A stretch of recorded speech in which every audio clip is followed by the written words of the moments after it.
What a wonderful journey it has been. Alright, ladies and gentlemen, now we are all set to start our final proceedings for this conference. So to officially welcome all of you and begin this closing ceremony, it is my honor to invite to the lectern Mr. Chandima Gunawardana, immediate past President, Board of Directors, FPA Sri Lanka.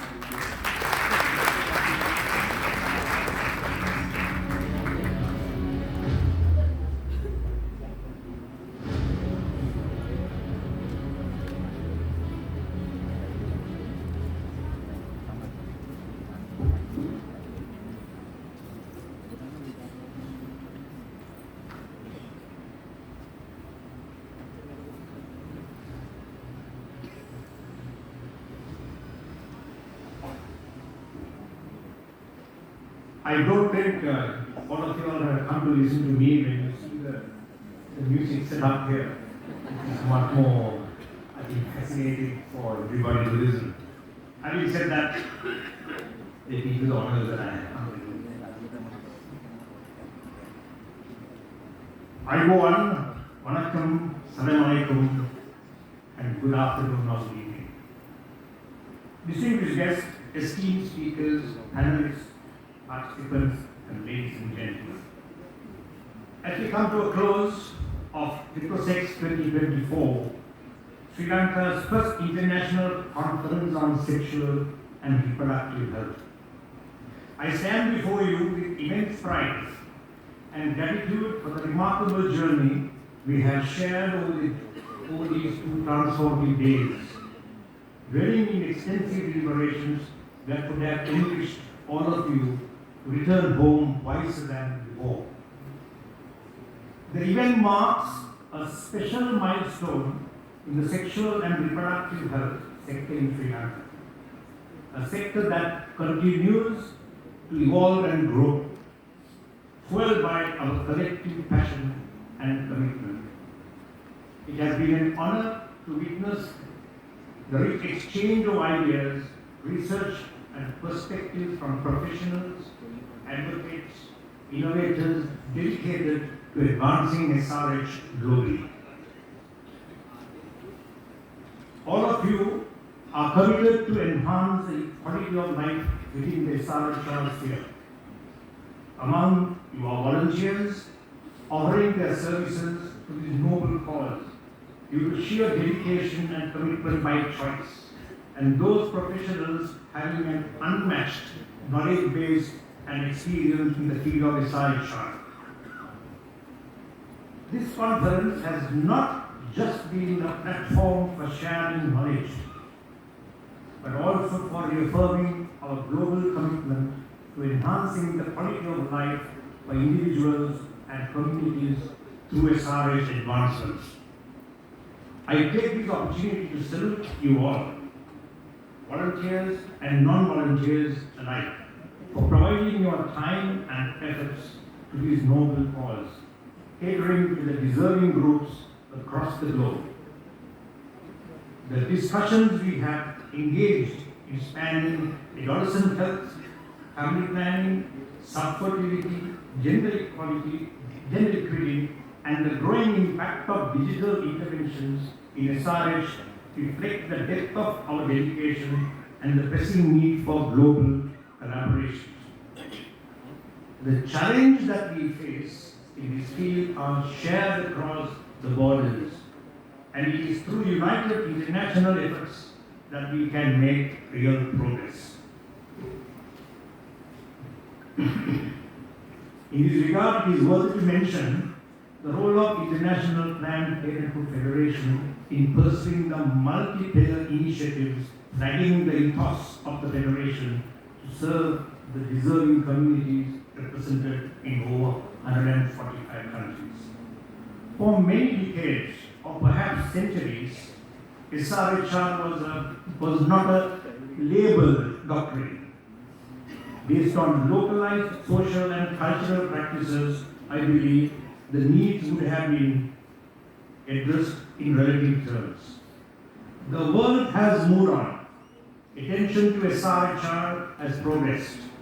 Yet, due to inadequacies or distortions of priority for SRHR and influenced by man-made barriers has resulted in insufficient resource allocations for SRHR, depriving provision of SRHR services to the needy. Natural calamities, civil disturbances, social, economic and geopolitical frictions, to mention a few, has left significant segments of the global population unreached and continue to suffer, whilst reachable has been deprived due to lack of resources. As we speak, global dynamics are changing right now, and we are at crossroads. It's a serious crossroad that we are in. Conferences such as these will provide courage, determination, and stimulus to penetrate barriers in fulfillment of desired results.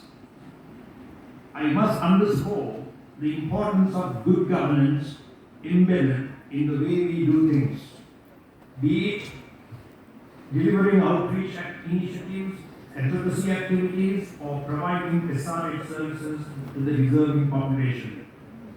Good governance is a much spoken about narrative, particularly by donor groups and resource providers. Taken in the correct spirit, this narrative stimulates resources and resource allocations to the deserving initiatives. Donor groups and resource owners make no bones about their priorities on this front. This is a message that I would like to leave behind to ponder amidst the remarkable deliberations concluded during your plenary sessions and conclusions. I am confident that with the strength of this community, we will continue to make significant strides towards a future where sexual reproductive health is accessible, inclusive, and equitable to all. Over the past 2 days, I have been reminded of the immense magnitude of and significance of our work towards enrichment of SRHR knowledge base. The passion, insight, and courage displayed by each of you in addressing some of the most difficult issues in SRH have reinforced the idea that sexual and reproductive health is not a public health issue, but a fundamental human right. The work we do goes far beyond improving health outcomes. It empowers individuals, especially the most vulnerable, to make informed choices about their bodies, their health, and their futures. I would like to take this opportunity to highlight the importance of inclusivity and equity to our work.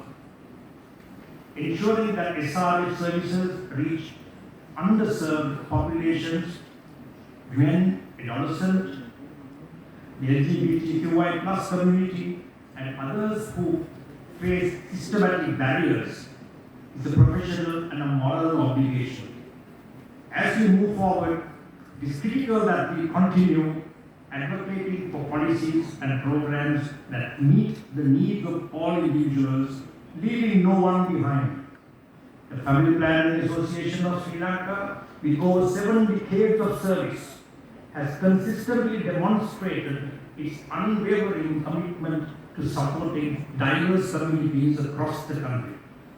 Our new strategy, Boldly Beyond Boundaries, which focuses on innovation and knowledge sharing, represents a bold step forward in positioning Sri Lanka as a hub for global SRH expertise.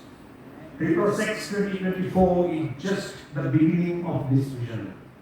A step forward, providing leadership in knowledge exchange, not only locally but also internationally. This conference would not have been possible without the dedicated effort of many. I would like to extend my heartfelt thanks to the organizing committee, the technical committee, and review panels, our esteemed speakers, panelists, moderators, and our logistical partners for their tireless commitment in making Reproduction 2024 a success. I also want to express my sincere gratitude to our sponsors, whose generous support has been vital to the success of this event. A special thanks to our international delegates traveling great distances to be part of this conference. Your participation has enriched our discussions and broadened our perspectives. We are deeply grateful for your contributions. As we conclude, I encourage all of us to take with you valuable lessons we have learned, the meaningful connections we have made, and the renewed energy to continue our work. The road ahead is undoubtedly challenging, but I am confident that with the strength of this community, we will continue to make significant strides towards a future where sexual and reproductive health is accessible, inclusive, and equitable for all. We have had a lot of water and rain in the past few months or few weeks, and all these foreign delegates who have come brought us some sunshine, and thank you very much for that. And I hope everybody takes time to see this country, beautiful country, and go around and take back good memories of Sri Lanka. Thank you once again for your